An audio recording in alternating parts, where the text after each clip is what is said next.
tiri kuita mumastreets esocial media ndabva ndasanganawo namadam boss.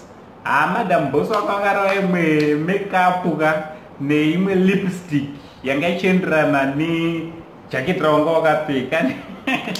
Zvoti ukasatarisa zvakanaka muzukuru unogona kusamuziva kuti ndiye Taira. Taira ari kupisa paHarare. Manzwa zukuru? Taira ari kupisa paHarare. So chiteerera muzukuru, kana wanga usati subscribe to this channel. Panapa ndo pazvinowanikwa, ndo pazvinoitika. Tichikuigirai zvinyaya dzese dzinokuentertainai nedzinotidzidzisa handiti. So subscribe to this channel. Also wait a notification bell kuitira kuti pega patinokanda tuma videos notinozviita every day anytime you will be notified. And it was guru. Thanks very much nesupport yamuri kupa pamusha penyu.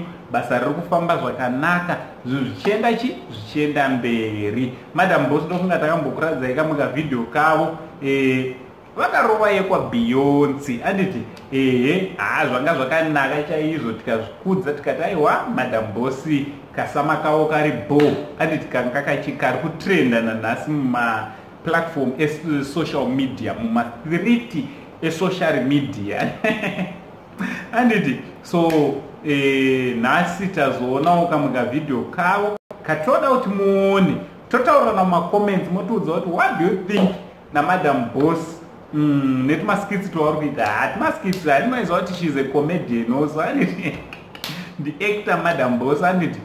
So what do you think nezvatiri kuitirwa naMadam Boss mazuva ano? Naangosendi ndichiti chi much love. Yo, what a girl, what a girl, what a girl, it's a girl, it's a girl. We're gonna drill a boy, it's sky like ball drilling. Come on, what a, come on. When again and a licking.